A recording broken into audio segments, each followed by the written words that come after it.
Good evening and welcome to our COVID-19 update. I am Ladi Akiridoluale. Here are the highlights at this hour. Yobe State opens e-learning portal for younger students to mitigate COVID-19 effects.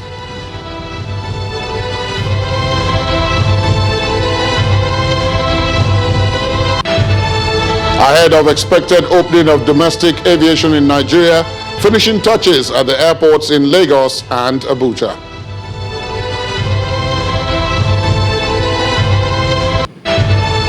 World Health Organization acknowledges evidence that COVID-19 is airborne, just as Brazilian President Jair Bolsonaro, a well-known skeptic, tests positive to COVID-19.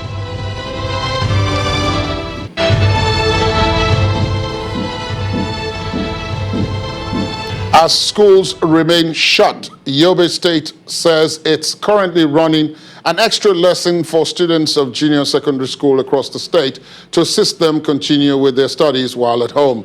According to the state's Commissioner for Basic and Secondary Education, Dr. Mohammed Idris, a live 3-hour extra lesson is currently being aired daily on the state radio, apart from the ones on social media.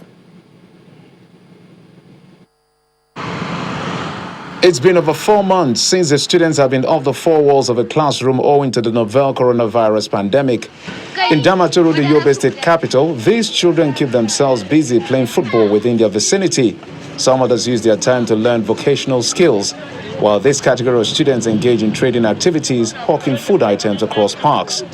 Some parents share their experiences during the stay-at-home period. It's very hard to live or to eat at home with the children. And the children say they are disturbing us seriously, that they want to go back to school. They want to go back to school. On their part, the private schools in Yobe State lament over the effect of the pandemic on their organizations. We cannot operate without students. Once we don't have students, there is no way private schools or schools generally can operate. The Yobe State government believes organizing a daily 3-hour extra lesson for the pupils and students at the State Broadcasting Corporation will help improve the learning processes of the children. In order to keep them in touch with their lessons, the government, out of the magnanimity of His Excellency, Honorable Mema Labuni, decided to run an online program. We hired the YBC radio station, and it is airing about 3-hour program on daily basis. No doubt the state has taken a bold step, but the challenge before the children is how accessible this medium will be, especially for those in the rural areas. This should be the next line of action the government will need to look into urgently.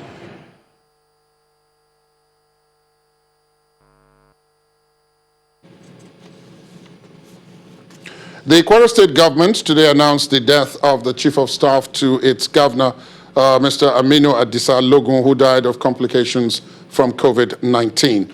The Chief Press Secretary to the State Governor, Mr. Rafiu Ajakai, said Mr. Logun died earlier today of complications, and that the governor has already declared a 7-day mourning period in honor of his late Chief of Staff.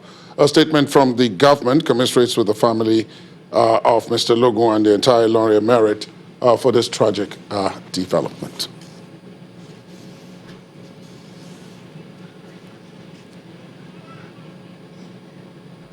Countries of the world have continued to deploy various strategies to mitigate the effects of COVID-19 on their various economies.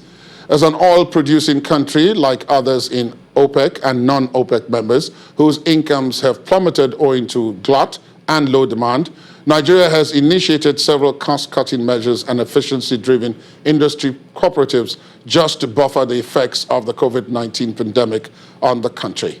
Our energy correspondent, Olu Phillips, takes a look at these. At the turn of 2020, the federal government budgeted 10.59 trillion naira for the expenditure for the year on the expectation or a benchmark of $57 to the barrel of oil. Just in March, whilst the OPEC producing nation or member nations gathered in Vienna for the year's meeting, they saw the plunge in oil, and suddenly it dropped in that first week of March to about $47 to the barrel. Well, it's a trying time, definitely. By December last year, when we met as OPEC, and non-OPEC, we didn't see coronavirus coming. Nobody foresaw coronavirus. It's not only affecting the oil sector and oil prices. Coronavirus is affecting everything. In what appears like an early effect of the pandemic-driven low prices, the Nigerian National Petroleum Corporation recorded a trading deficit of 9.53 billion in March 2020, representing a reversal of fortune from the 3.95 billion surplus recorded in February 2020. Determined to fight the effects of the pandemic, the Group Managing Director, NNPC, has gone on several drive and initiatives, including the process to lower production costs and put them under $10 to a barrel from the 20s. We decided to sustain our operations. Despite the disruption and the slowdown in the economic activities, we created what we call a business continuity plan, which enabled us to work remotely.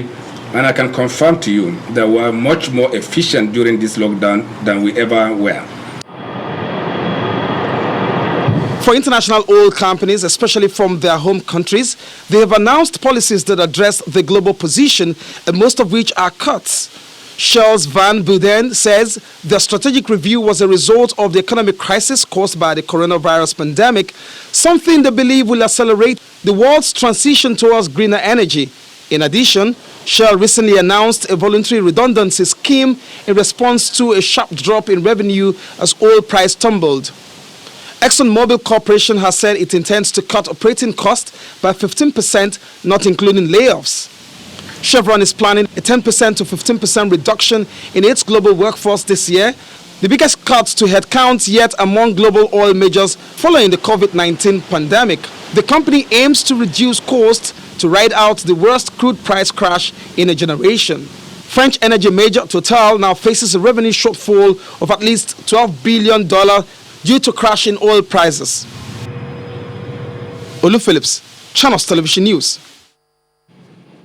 Let's go to our Abuja studios now, where I'm being joined by Mr. Umar Ajia, who is the Chief Financial Officer of the Nigerian National Petroleum Corporation, the NNPC. Good evening, Mr. Ajia, and thank you for your time. Good evening, Mr. Lang. Now, let me... And thank you for having me. Yes, let me begin from where the report ended. Many of those in this sector of the economy, particularly in Nigeria, are having it rough. The NNPC too is having it rough, isn't it? Absolutely. This is a pandemic that has destroyed demand completely. As you know, we are in an industry that is driven mainly by three variables: volume, price, and cost. Now, there was ample supply of crude in the market at the time. Secondly, there was severe price war, especially between the Russians and the Saudis. And this caused a price fall. And that price came far below, in certain cases, below cost of production. So what that meant was that our cash flows was significantly severed. And then we contribute significantly to the overall revenue projection in Nigeria. And therefore, we have to do something. And Mr. President set up a team led by the Honorable Minister of Finance, Budget and National Planning, in which the Group Managing Director and CBN Governor were members. What did we do? First, there was significant reduction in cost, expenditure reduction, deferral of certain projects. We had to renegotiate majority or most of our contracts. We had to defer a lot of spendings, and that gave us some leeway to ensure that we maximize contributions to the Federation without causing much difficulty for the states and the federal government to run its operations. Furthermore, we had to forward sell crude to raise external debt of about $1 billion in order to show up remittances to FARC. This is NNPC's own crude forward sale, not that of the Federation. All these have been done in an attempt to ensure that the states and the federal government, as well as the local governments, get reasonable revenues that they could share in this period of severe cash flow difficulty. Let me, what you've spoken about so far speaks to the financials, the economic, the direct economic impact. But then those in the oil industry as well have felt the ravages of this pandemic directly both in terms of infections and affecting the production chain from beginning to end. What can you tell us about what the NNPC, which holds the majority share in all the oil companies' operations in Nigeria, what they're doing to ensure that oil workers are safe and that those who may or may not be exposed are taken care of quickly so that they don't affect production processes? I think that started from the directive of Mr. President that no worker should suffer a loss of job during this pandemic. So what we did with our joint venture partners is cost reduction without necessarily reducing workforce. So in essence, we know that a lot of these joint ventures, especially the indigenous ones, have heavy debt burden with the domestic banks. And so debt rescheduling was one of the areas where the central bank came in to support some of those companies. But vis-a-vis NNPC and the joint venture operations, we have insisted that as a base, we must try to ensure that the workers' salaries are paid and that all other expenditure that is unnecessary is deferred and maximize what goes to the Federation. So in effect, I think it's something that was part of the mandate given to the team from Mr. President that no worker should be sent home because of the COVID impact. Going forward, I mean, everybody is aware that the budget had to be revised partly because of what you referred to in your answer to the first question. The budget had to be revised because prices went through the floor. Going forward now, and in this case I'm putting you on the spot, as it were, to do some kind of projection. What do you anticipate that will happen, especially as it could affect the domestic economy? For example, the price of oil at the pump has gone up. The price of petrol at the pump has just been revised upwards. So in that realm, what do you see happening going forward? You know, the pump price is also a reflection of the global oil price. So as it goes up, so also the pump price will be going up. When it goes down, so also the pump price will be going down. That is the basic norm in a deregulated environment. But essentially for a country like ours, Nigeria, diversification is really the solution. And to diversify is to go to gas-based economy. Gas-based industries and gas to power, this is the focus of NNPC and the current administration. And that's why Mr. President gave us approval to sanction Trend 7, and that's why Mr. President gave us approval to sanction the AKK pipeline project.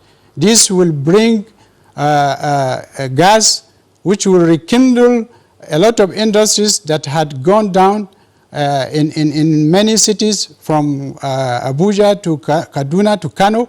That will bring prosperity, and with prosperity, that will bring down the rate of crime, because a lot of idle hands will be mopped up when these projects come to fruition. Finally, I would like to again inquire from you now, given what you have told us already about what has happened with the oil industry at this point, and because of what is going on elsewhere now, you talked about diversification and into gas. Are we not likely to encounter more or less the same problems we have encountered with oil production, especially since the basis of all this adjustment now is COVID-19?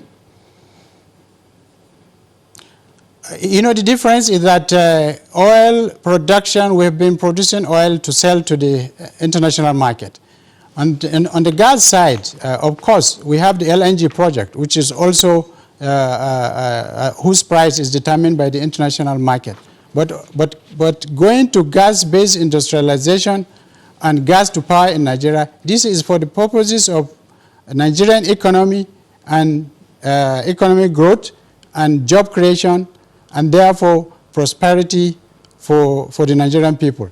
So it's in a way, it is adding value to what we produce. So similarly, on the oil side, it is the intention to rehabilitate our refineries.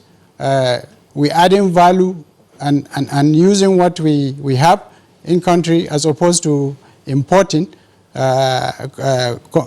So in terms of gas, we will be having sufficient fertilizer to backstop agriculture or to feed into agriculture, and also we have methanol and what have you. This way, we create a lot of potentials that we do not need to import, and therefore, in a way, conserve also foreign exchange that hitherto or currently we are using to import some of these inputs that we need for our industries. All right, thank you very much, Mr. Umar Ajia. Mr. Ajia is the Chief Financial Officer of the Nigerian National Petroleum Corporation, the NNPC. He joined us from our Abuja studios. Thank you so much for your time this evening. Thank you, Mr. Ladi. Before we go on break, let's take one more story from the states. The Tarawa State Technical Committee on COVID-19 says the samples sent to the Nigerian Center for Disease Control are those collected from persons with symptoms of virus in hospitals across the state. While briefing journalists in Jalingo, the state capital, the chairman of the committee and commissioner for health, Innocent Vakai, says no one has voluntarily come forward for testing. Mr. Vakai also says the committee is not happy with people's disregard of the NCDC guidelines and the lockdown directives by the state government. Of the 3 new cases recorded, 1 has been discharged, while the other 2 patients are still receiving treatment at the Federal Medical Center and Specialist Hospital. The state has recorded 22 cases, with 20 of them discharged. These 2 cases, based on information reaching the technical committee on the chief executives of these 2 hospitals, these patients are in stable condition. They are presenting with mild signs and symptoms. So we are very optimistic that they too will be discharged and sent home. However, the technical committee observed the disregard of the law that was imposed by the state government regarding the control and mitigation of COVID-19 in Tarawa State. That is to say, issues of social gathering, where you have more than 20 people, is still ongoing in Tarawa State. And then the committee has also observed that sporting activities like football matches are being played in different parts of the states. And then people are not using face masks as being mandated by the state government in public places. And the issues of social distancing is also not being observed by the generality of the populace of Tarawa State. So the technical committee is once again calling on the people of Tarawa State that these laws are meant to protect the citizens of the state. We'll take a break there, and when we come back, we'll still talk about oil production in the era of COVID-19. Plus, we'll have the latest from the NCDC situation report. Please stay on with us. Thanks for staying tuned. Welcome back to our COVID-19 update. Ahead of the resumption of domestic flights in Lagos and Abuja airports from tomorrow, after air travel was suspended due to the COVID-19 pandemic, airline officials are rearranging their systems in line with the new protocols for the aviation sector to enhance passenger facilitation. A visit to the General Aviation Terminal in Lagos showed last-minute efforts by different parties in the preparations. It's about 4 months since the federal government shut down all airports in Nigeria, except for few, owing to the outbreak of COVID-19. Now the ban has been lifted on domestic flights operations. In Lagos, the domestic wing of the Murtala Mohammed Airport, Ikeja, is coming alive again, few hours to proper resumption of flights. From the entrance, safety is the watchword. At the ticketing terminal, would-be passengers are already making inquiry for booking and purchase of tickets, as finishing touches are in place by this set of technical and engineering crew to hit the ground running.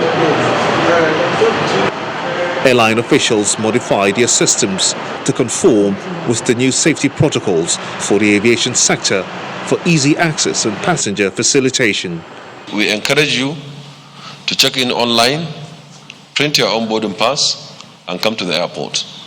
At the point when they need to see a boarding pass, it will be you, the passenger, that will cut the boarding pass and hand over, so there is no contact between you and the person. There's also a screen between you and the people checking those boarding passes. So you will board accordingly, maintaining physical distancing. Big men, especially military men, ministers, members of National Assembly, and the judiciary are culprits. They have all this, their PAs and SAs are returns of people that are not traveling, and they insist they must take them inside and onto the aircraft by protocol. This will not be allowed, will not be permitted, they will be stopped. Right at the tarmac, these aircrafts have been on ground for about 4 months now. They're undergoing thorough cleaning and disinfection, all in preparations for takeoff.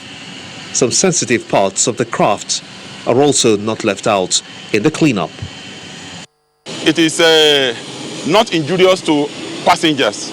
The person that will do the disinfection will go in first, disinfect the whole aircraft, and that person will come out. Thereafter, our cleaners will go in and do their cleaning activities.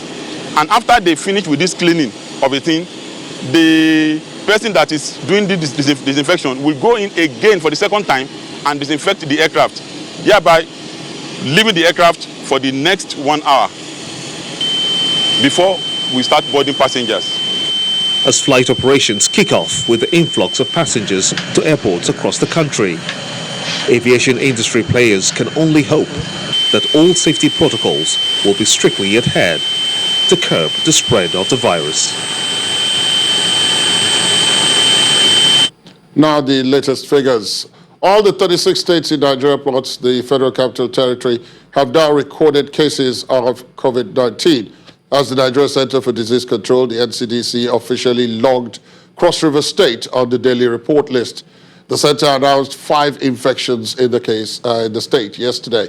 According to the NCDC, 3 patients have since recovered in Cross River. 1 death has been recorded, and there is 1 active case. In the last 24 hours, 9 deaths were recorded in the country as a whole, 3 in Edo, 2 in Plateau, 1 each in Enugu, Jigawa, Gombe, and Cross River States, putting the death total at 654. The total number of confirmed cases stands at 29,286, while 11,828 patients have recovered, leaving the total number of active cases at 16,804. A regional breakdown shows Lagos, the FCT, and Kano leading in the southwest, north central, and northwest, respectively. Edo State leads in the south-south with 1,435 cases, while Borno tops in the northeast with 547 cases. Adeboye still leads in the southeast with 503 cases. Breaking it down to demographics, the males still account for 66% of the total number of confirmed cases in Nigeria, while the females are 34%. The most affected age group is still those between 31 and 40. Community transmission of the infection continues apace, with more of the COVID-19 cases in Nigeria, 74%, attributed to a known exposure. Those who contracted the virus as contacts of known cases are 24%, while 2% of the total confirmed cases are due to travel history. Let's expand the discussion on oil production and COVID-19 at the moment.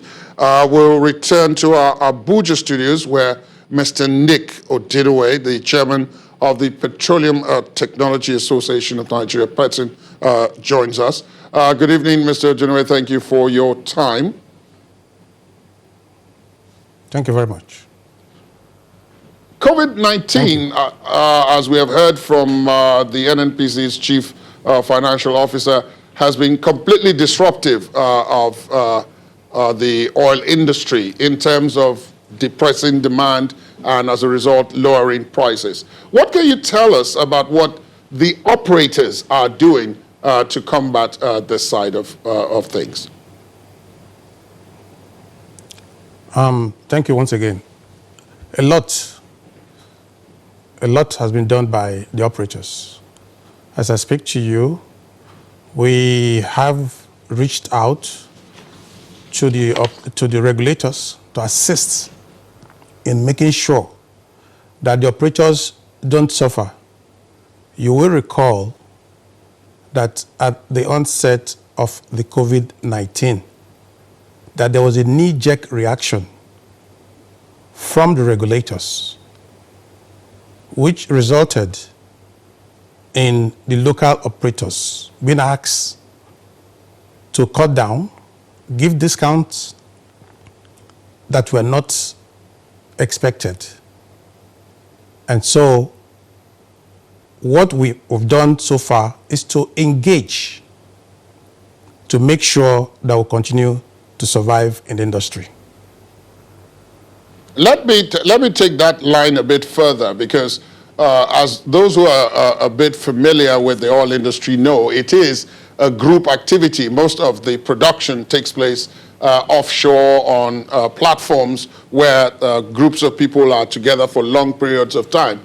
And some of the health professionals that one has spoken to indicate that this is a perfect breeding ground for COVID-19. Now, in that respect, what do you think the operators have been doing during this period? Because it's one of the areas where there hasn't been too much attention focused. Of course, you know the operators are focused on profit. I mean the operators in terms of the regulators and the NNPC. So when you ask those of us in the service industry to come on board and ensure that production continues, it has its costs on it.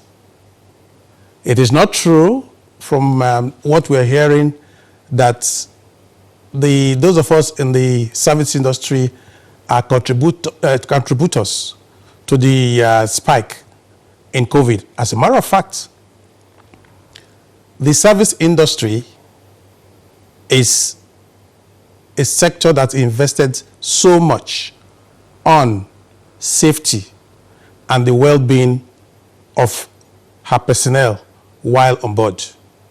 All protocols that have been established are followed to ensure that we do our job safely and make sure there are no downtime offshore or onshore.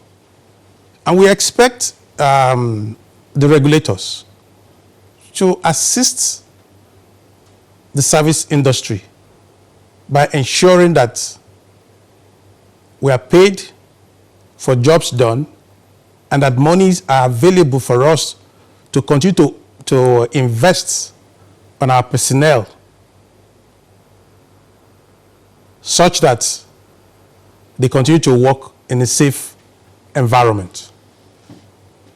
Now, that's quite all well and good, but in terms of the numbers, there are those who are worried that because most of this activity, just like I asked the NNPC CFO, most of this activity does not take place easily where it is possible to have very stringent oversight, particularly by the health side of things.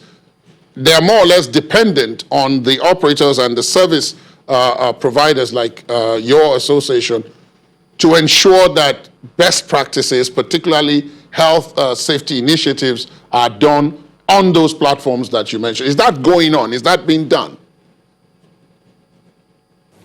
Definitely.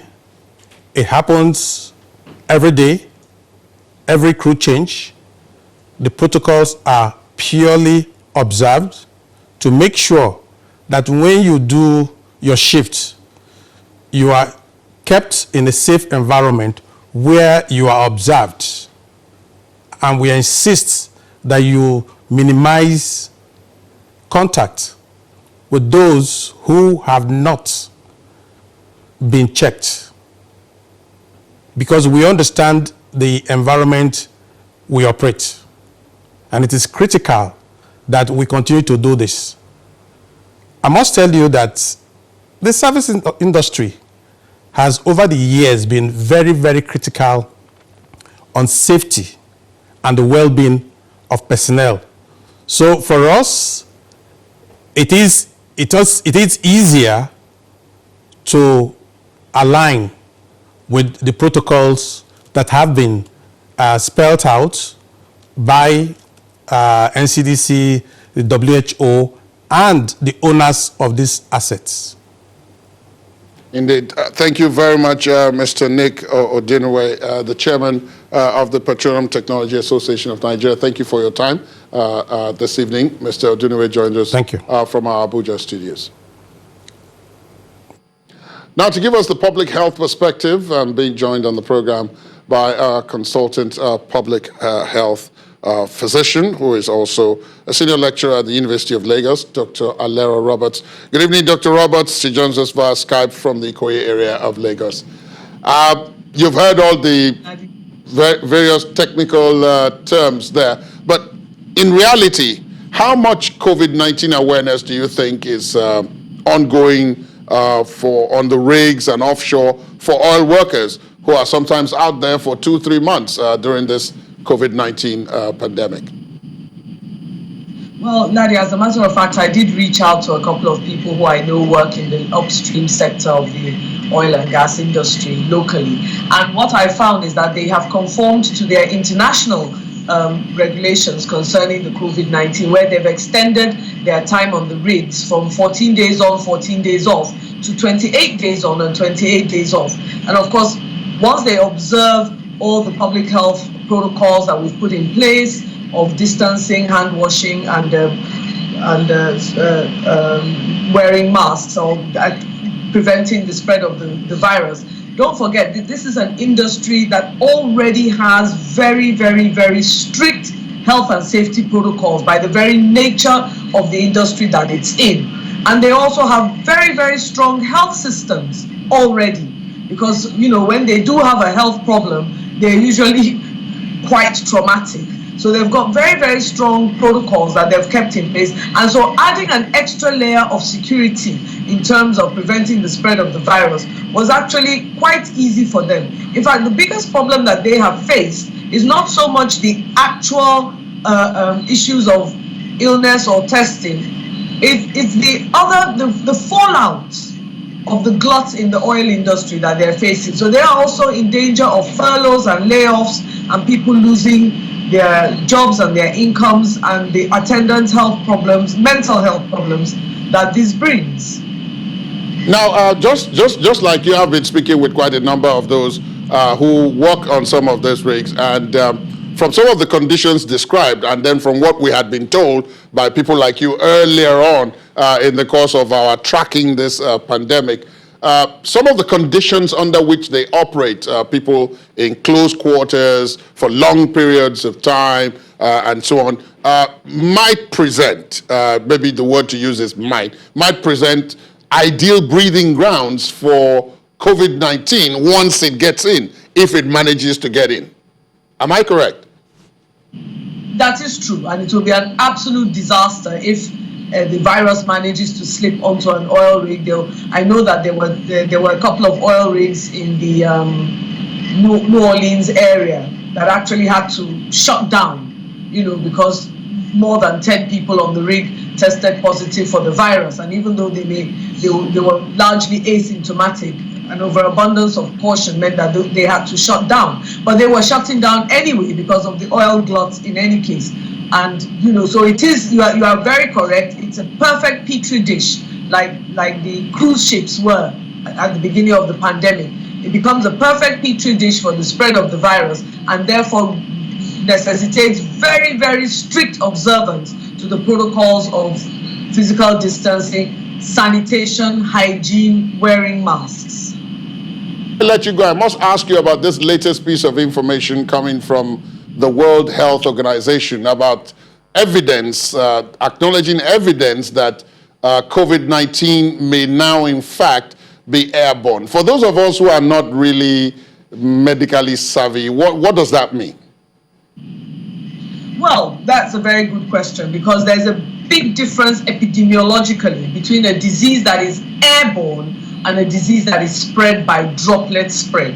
So right up until this recent announcement, of course, the teaching had been that COVID-19 is spread by droplet spread. So a person has to talk or speak or cough or sneeze without having a mask, and the droplets would travel a distance of about 3 to 6 feet, a meter or up to 2 meters, and then drop to the ground, and then there was no danger of coming in contact with the virus. But if, as this announcement now says, if the research is now showing that this disease is actually airborne, it means that the virus is present in the air and never actually dropping to the ground. Now, this is something we had begun to suspect, because it looked as if the spread was less and less by contact.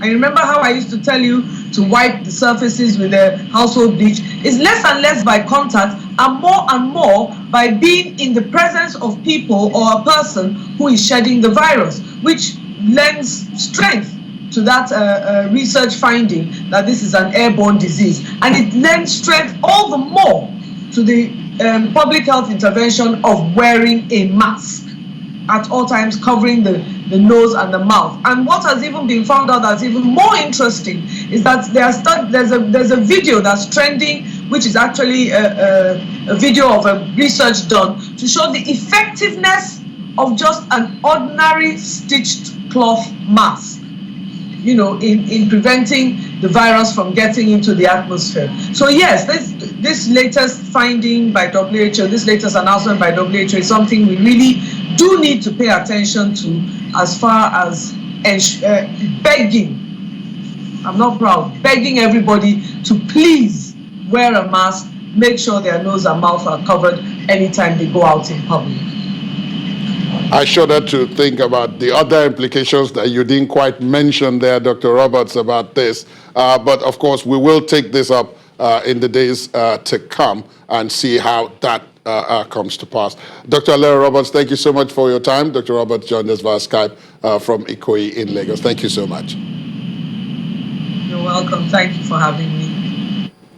5 more United States airlines, Delta, United, JetBlue, Southwest, and Alaska, have reached agreements with the Treasury Department in the United States over the terms for billions in federal loans aimed at helping them weather the impact of COVID-19.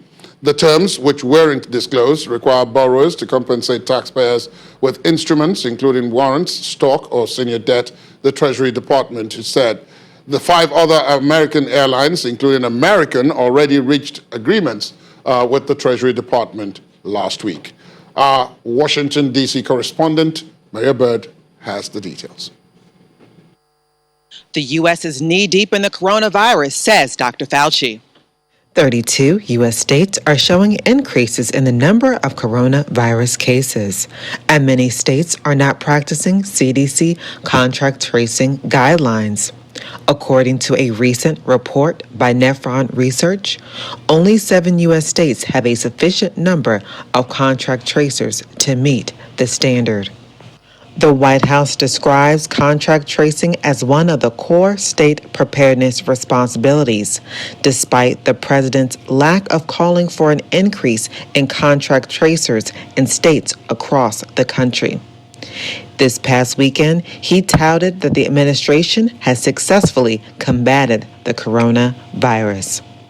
And we've made a lot of progress. Our strategy is moving along well. It goes out in one area and rears back its ugly face in another area. But we've learned a lot. We've learned how to put out the flame. We are unleashing our nation's scientific brilliance, and we'll likely have a therapeutic and/or vaccine solution long before the end of the year. Mortality in this country is very low, and I have 2 charts that we'll pull up to illustrate that. The first chart is the case fatality rate in the United States, and as you can see, the mortality rate has gone like this, the case fatality rate, and also in the second chart you'll see, hopefully they have it up behind me, but the case fatality rate in this country vis-a-vis other European countries is much lower than, let's say, France and Italy. And what that speaks to is the great work of this administration with therapeutics and remdesivir and dexamethasone, and that's what the president was pointing out. Contact tracing becomes key when air travel in the U.S. was the highest during the first weekend of July since the beginning of the pandemic. Airline steward and stewardess explain how they feel about air travel in the midst of the coronavirus. Right now, things are super weird, to say the least. Just taking everything day by day, taking it as it comes, and just keeping myself updated with current events. Things are changing literally by the hour, so just keeping myself updated. It's a little different. I mean, the job itself is still pretty normal. I get on board, I immediately clean my seatbelt buckle. Now I wear gloves when I do service or just in general during the flight.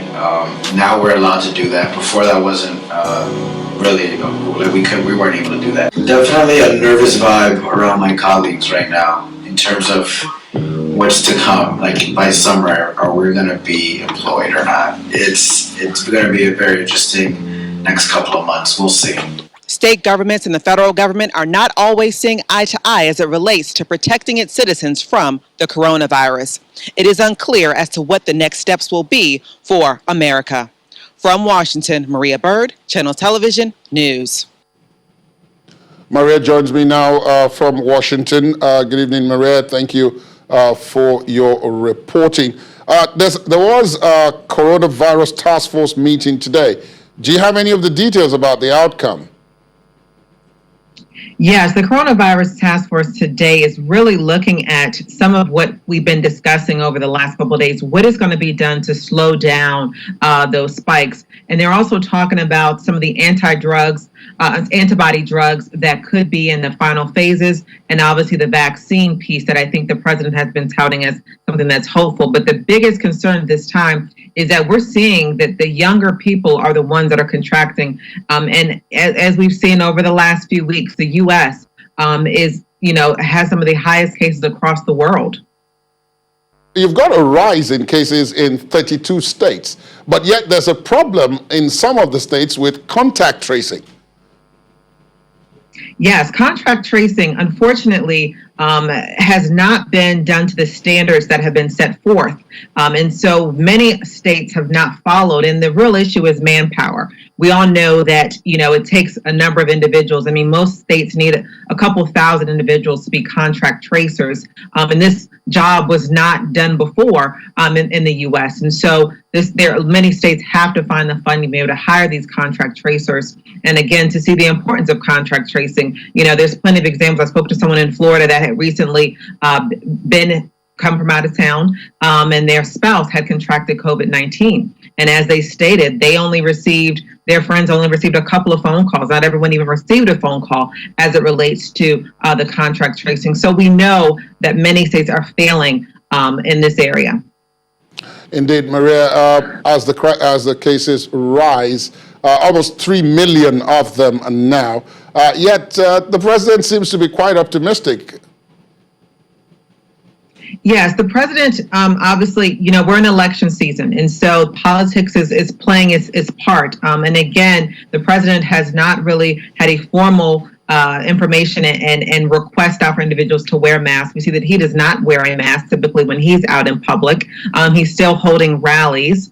And so the president is, hopeful, and I guess he's looking at the percentage of individuals as it relates to the larger population of America that has contracted coronavirus, and then obviously the number of deaths in comparison to the total number of American citizens. And so, there's a very large base of his that is very much in support of him. I mean, we can see, Texas, Florida, areas that have more conservative ideologies are, seeing some of the spikes, and many of those individuals have not been following the CDC guidelines. Indeed, Maria, thank you so much for your reporting this evening. Our correspondent, Maria Byrd from Washington, D.C. The World Health Organization has acknowledged what it calls emerging evidence of the airborne spread of the COVID-19 after a group of scientists called on the world body to update its guidance on how the respiratory disease passes between people. The WHO had previously said the virus that causes the COVID-19 spreads primarily through small droplets expelled from the nose and mouth of an infected person that quickly sink to the ground.